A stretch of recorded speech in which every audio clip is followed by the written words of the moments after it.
नमस्कार आपण को न्यूज रूम को स्वागत करुच्ची। वर्तमान समय रे दीपावली आ दिनक पर दीपावली पर्व पालित हेबो। तबे दीपावली रे दीपदानर गोटे परंपरा रही। तबे दीपदानर महत्व कौन, एटा केबेठू पालन करा ही आसुची, काहे की पालन करा जाय दीपावली कोंतो? जय श्री जगन्नाथ। आम कुल मासर कार्तिक अमावास्या दीपावली पालन कराए से नाम सब से दिन महत्व बहुत अधिक। एक पक्ष से दिन महानिशा काली पूजा कराए एवं से दिन व्यक्तिपुरुष आम विसर्जन दौ काउरिया काठी जल। अपर पक्ष आम से दीपदान कर दीपदान श्राद्ध भी कर दीपावली आमर बहुत कारण किसी रही। धर्मशास्त्र विधि ये सुंदर जे आमर गोटे कार्य करने धर्मभित्तिक कर दि जाए जहाँ को लोक मैंने निश्चित भाव मानवे एवं जहाँकि आम समाज शरीर एवं आमर आवश्यकता जहाँ ता पूरण कर देखु आमर गोटे अच्छी रबौच मेषे मेष मसरे जो रवि रही सूर्य रही अर्थ महाविश्व पणा संक्रांति से मसरे सूर्य ताप सबुठ अधिक थाए। तुला ठीक 180 डिग्री मेषर ठीक 180 डिग्री तुला अवस्थित। तुला समान तले सेला सभा पर तुला सूर्यंकर सबुठ प्रकोप कम। जो सूर्यंकर प्रकोप कम से आमर कथित अच्छी आम जो दीपदान करने फल जेहेतु आम देवता बोली मानु सेहेतु ऊर्जा बढ़ाई यही दीपदान कराए।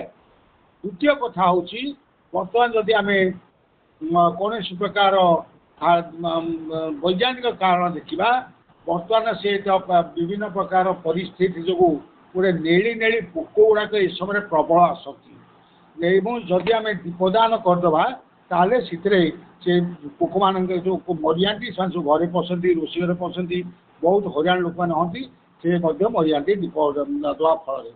तृतीय हूँ ये जो दीप दि जाए बर्तमान सीना पोड़ा मोबिल ठाण के विभिन्न जिन दिखाई केवल राशि तेलर दीप पोलांग तेलर दीप दिगले से शक्तिटा बाहर मनुष्य समाज प्रति निहाती भाव आवश्यक एवं ताप दरकार। चतुर्थ कारण अच्छी आमर श्रीराम लंका जय कर फेरी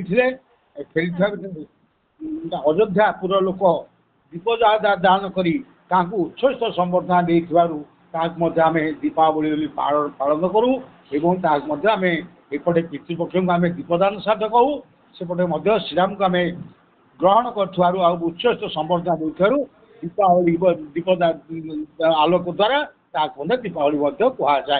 आमर धर्मभित्तिक स्वास्थ्य भित्तिक अनेक जिन को यह जोड़ी दि जाए जहाँ समाज मनुष्य परिवेश समस्त उपयोगी। आज्ञा किंतु वर्तमान समय रे देखिया को मिलची दीपावली रे दीपदान जेतिक मात्रा रे करा होचे ताठो अधिक बाण फुटा जाए। तो बाण फुटेबार गोटे नियम थाए कि जदि भी थाए को प्रकार कहीं ना वर्तमान समय अधिक बाण फुटेबा जो प्रदूषण मात्रा बढ़ी जाउची।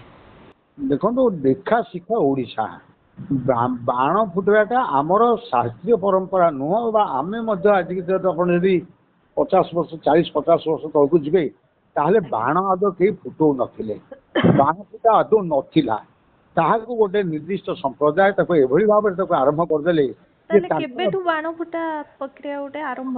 50 वर्ष तले जदि आप ओडिशार इतिहास को अनुध्यान करेंगे ताहले आदौ बाण नथिला केवल दीपावली केवल लोक मैंने निज घर निजर अंचल को सुंदर भाव सब भारी कमनीय नमनीय बहुत माने कलाकृति भाव भाया देखे जोटी फोटी मुज पकई ये भाव रखता जे बड़ आकर्षण देखा जाए। बाणर ना गंध नाला क्रमे क्रमे यही बाण संस्कृति आम संस्कृति को अनुप्रवेश करम लोक मैंने बाण फुटा निजक माति आमर केवल बाण फुटा जाए ग्रीष्म ऋतु बाण मारे वर्षा तापर हुए बोली से आमर शीतल षष्ठी चंपक द्वादशी भली दिन में बाण मारिबार प्रावधान रही कि कार्तिक पूर्णमी दीपावली जो बाण फुटेबा से क्रमे क्रमे गोटे अपसंस्कृति आम संस्कृति भितर को अनुप्रवेश कर ଆଜ୍ଞା ବହୁତ ବହୁତ ଧନ୍ୟବାଦ ଆପଣଙ୍କ ଆଲୋଚନା ପାଇଁ। ଶୁଣନ୍ତୁ